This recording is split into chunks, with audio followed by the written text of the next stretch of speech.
Hello दोस्तों, क्या हाल है। तारीख आज 25 नवंबर 2024, दिन सोमवार, हिंदी तिथि मार्गशीर्ष कृष्ण पक्ष दशमी। चलिए बिहार के तमाम बड़ी खबरों से पहले एक नज़र सुर्खियों पर। पटना पुलिस की जांच अभियान जारी, 61 गाड़ी जब्त, 12.5 लाख का चालान कटा। बिहार की 31 लाख जीविका दीदी लखपति दीदी के रूप में चिन्हित की गई है। इन दीदियों का चयन 1 साल के अंदर किया गया है। माफिया से साठगांठ कर सीओ ने कर दी गलत जमाबंदी, डीएम बोले बहुत गलत हुआ। गौतम अडानी के खिलाफ सुप्रीम कोर्ट में याचिका दायर, अमेरिका की ओर से लगाए गए आरोपों की जांच की मांग। चलिए अब खबरें जानते हैं विस्तार से। डॉक्टर एस सिद्धार्थ के द्वारा बताया गया कि अब बच्चों को विद्यालय जाने के पहले ही दिन पोशाक और किताब उपलब्ध करा दी जाएगी। सरकार उन्हें इसके लिए संसाधन मुहैया कराएगी। खाते में पैसे देने के साथ साथ अन्य आवश्यक कार्य किए जाएंगे। आपको बता दें कि शिक्षक की बात के चौथे एपिसोड में शिक्षक बच्चों के सवाल के जवाब दे रहे थे। बिहार के सरकारी स्कूलों में पठन पाठन और अन्य प्रकार की व्यवस्थाओं को ठीक करने के लिए अपर सचिव एस सिद्धार्थ काफी काम कर रहे हैं। नेता प्रतिपक्ष तेजस्वी यादव ने कहा कि देश एक ही है, राज्य एक ही है, बांटने का, काटने का और नफरत फैलाने का काम तो भाजपा करती है, ये सब लोग जानते हैं। उन्होंने कहा कि ये लोग झारखंड हारे हैं 2024 में और हम दावा करते हैं कि ये लोग 2025 में बिहार भी हारेंगे। वहीं प्रधानमंत्री नरेंद्र मोदी के एक है तो सेफ है के बयान पर पलटवार करते हुए कहा कि कौन अलग है, सब एक ही तो है। बिहार के उप मुख्यमंत्री सह खनन मंत्री विजय कुमार सिन्हा ने कहा कि राज्य में किसी भी स्थिति में अवैध खनन नहीं होगा। राजस्व की लूट की छूट किसी को नहीं दी जाएगी। इस धंधे में शामिल लोगों पर कार्रवाई होगी।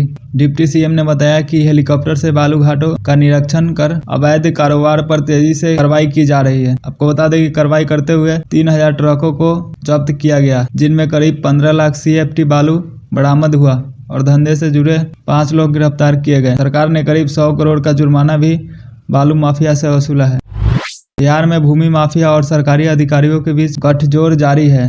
सीओ और जमीन माफिया के बीच गठजोड़ से फुलवारीशरीफ अंचल के कोरजी गांव में एक रैयती भूमि पर कब्जा करने का मामला सामने आया है। पीड़ित परिवार डीएम के यहां जब लोक शिकायत निवारण न्यायालय में अपील की तो यह मामला प्रकाश में आया। डीएम ने छानबीन भी करवाई तो पता चला कि जिस जमीन की 60 साल से जमाबंदी चल रही है उसे फुलवारीशरीफ के पूर्व सीओ चंदन कुमार ने 2022 में गलत तरीके से रद्द कर दी। जमाबंदी रद्द होते ही भूमि माफियों ने जमीन पर कब्जा कर लिया।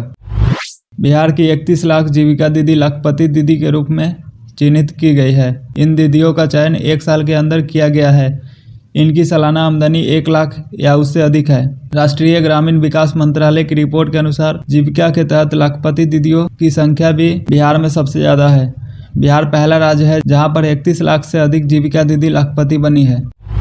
नीट यूजी अब पेन पेपर पर भी नहीं बल्कि ऑनलाइन यानी कंप्यूटर आधारित परीक्षा मोड में हो सकती है आयोजित। टाइम्स ऑफ इंडिया वेबसाइट के अनुसार शिक्षा मंत्री धर्मेंद्र प्रधान ने कहा कि NEET UG online CBT mode में हो सकता है।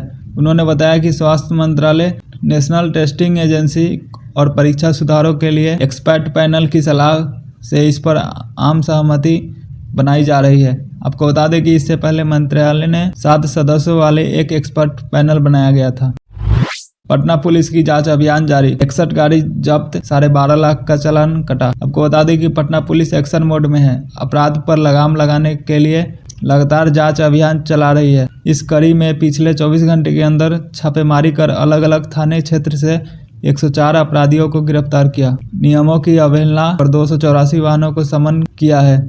शराब पीकर गाड़ी चलाने के जुर्म में 26 चालकों को गिरफ्तार किया है। 61 गाड़ियों को जब्त किया है। करीब 12.5 लाख रुपए का चालान भी काटा है। एसएसपी राजीव मिश्रा के आदेश पर कार्रवाई की गई है।